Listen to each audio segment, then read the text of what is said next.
dan salam sejahtera. Saya adalah Dr. Sharifah daripada Care Clinic Group aka Klinik Damai Kuala Selangor. Sempena minggu penyusuan pada 1 hari bulan Ogos hingga 8 hari bulan Ogos, saya ingin memberi sedikit sebanyak pengetahuan kepada anda mengenai penyusuan susu badan. Penyusuan susu badan ialah menyusukan anak kita tanpa mencampurkan apa-apa susu yang lain. Okey, kenapa kita kena menyusukan anak? Ya? Ramai ibu yang menyusukan anak, tetapi ramai juga yang tidak menyusukan anak mereka dan memilih susu-susu formula. Penyusuan ibu ni sangat penting, ya, kerana ia dapat mencegah kematian bayi kurang daripada 5 tahun. Ya. Ia juga dapat mencegah anak kita daripada cirit-birit, daripada najis berdarah, masalah sembelit, masalah jaundice seperti kuning selepas kelahiran, jangkitan kuman paru-paru, asma, alahan, sakit telinga. Selalu kan anak kita kena jangkitan telinga.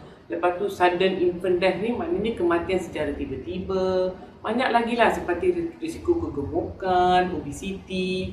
Dan bila kanak-kanak ini dewasa, kita juga boleh mencegah mereka daripada mendapat kencing manis, kolesterol yang tinggi, leukemia, limfoma dan sebagainya. Okey, itulah sebab lagi menjadi penting untuk kita menyusu anak kita. Okey, seperti yang kita tahu, bila kita pregnant, kita mengandung, fikiran kita yang positif dan juga enzim-enzim dalam badan kita enzim dan hormon dalam badan kita akan bertindak untuk merangsang lemak yang ada di dalam buah dada kita untuk menghasilkan susu. Okey, now yang ini berlaku pada kita mengandung pada trimester ketiga, iaitu 3 bulan terakhir. So, bila kita bersalin, susu yang dihasilkan ini dinamakan kolostrum. Kolostrum ni adalah susu yang berwarna kuning dan pekat. Okey, susu yang berwarna kuning dan pekat ini adalah yang paling penting kerana susu ni mengandungi semua jenis antibody yang diperlukan oleh anak kita bukan sahaja masa dia baby, tetapi juga sampai dia dewasa. Now, satu what do you call that? Antibody yang paling penting adalah IgA. IgA ini adalah sangat penting kerana ianya mengekalkan imuniti pada usus bayi tersebut.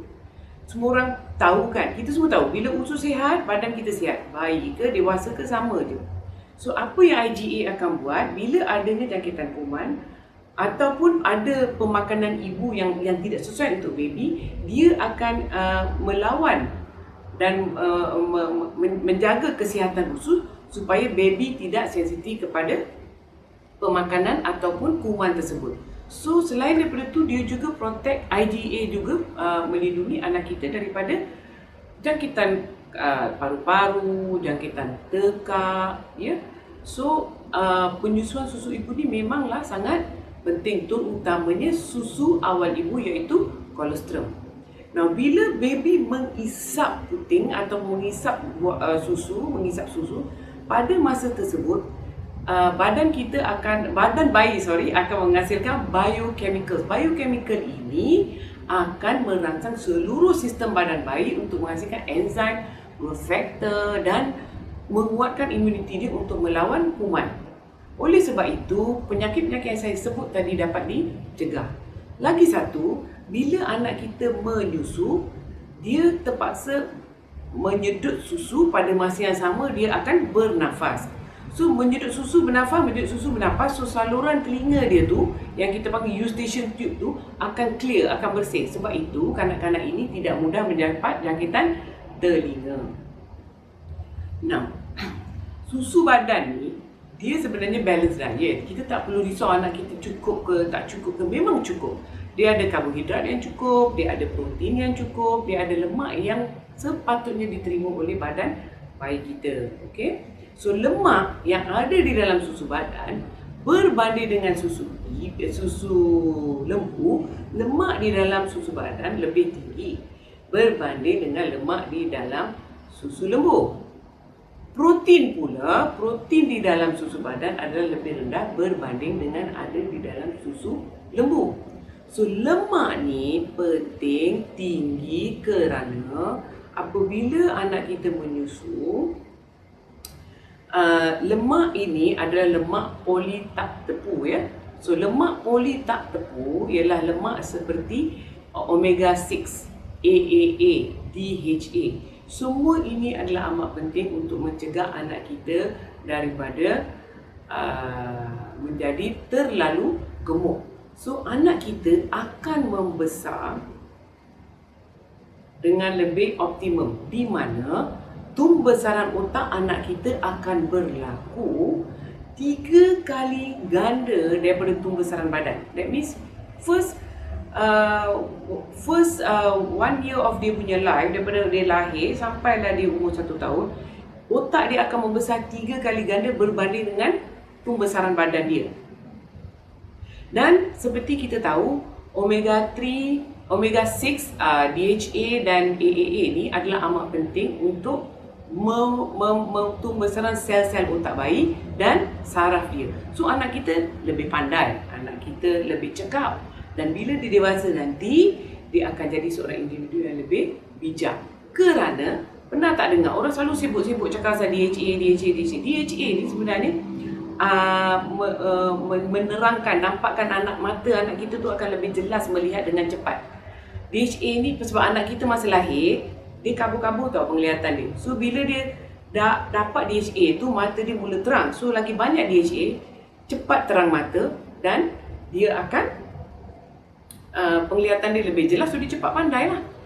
And then protein pula. Kalau protein, susu lembu protein dia tinggi, walhal dalam susu badan protein dia rendah. Sebab anak kita tak perlu membesar seperti anak lembu. Anak lembu dia besar cepat. Hari ni dia bersalin, lepas sebulan dia berat badan dia 2 kali ganda.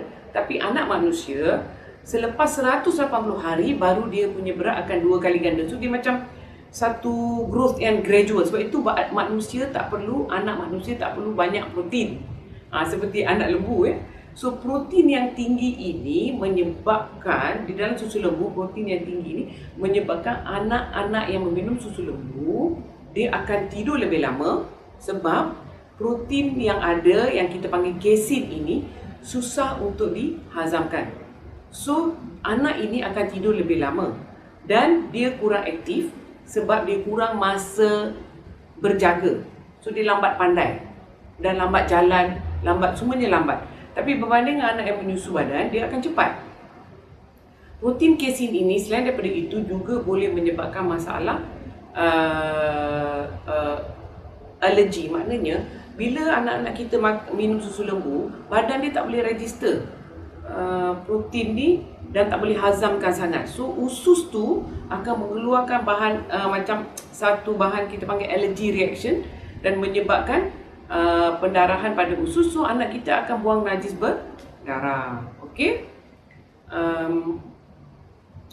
Selain daripada itu, susu badan juga mengandungi kalsium yang rendah dan mudah dicernakan, mudah diserap berbanding dengan susu lembu. So bila mudah serap, dia akan terus meresap dari usus ke dalam darah. So dia tak stay dan pergi ke organ yang memerlukan kalsium. Walhal di dalam susu lembu, kalsium dia susah nak dihazamkan.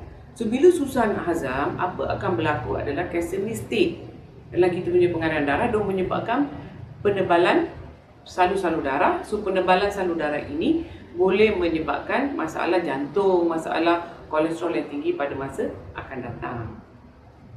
Okey, selain daripada itu, iron ataupun kita panggil zat besi juga tinggi di dalam susu ibu berbanding dengan susu lembu. Vitamin-vitamin lain seperti vitamin D, vitamin C, vitamin E juga cukup dan lengkap untuk di dalam susu badan untuk anak kita ya.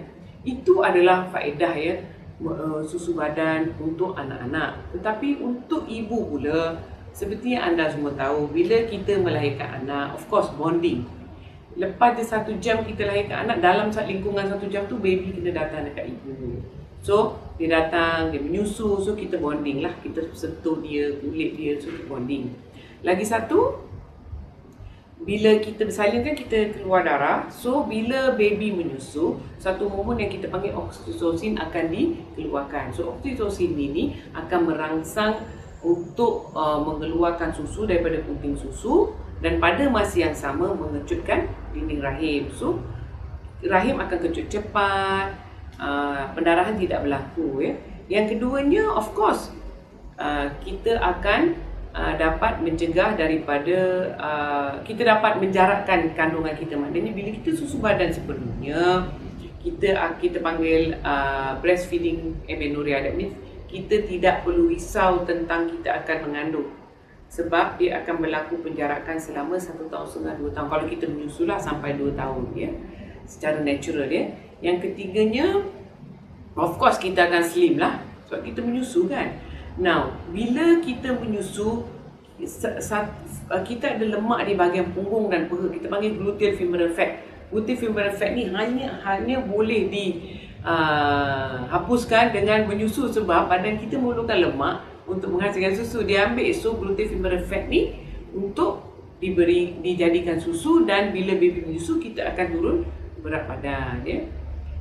Selebihnya tu seperti anda semua tahulah, mencegah daripada kanser buah dada, mencegah daripada penyakit seperti rheumatoid arthritis, kegemukan, diabetes, high kolesterol ya.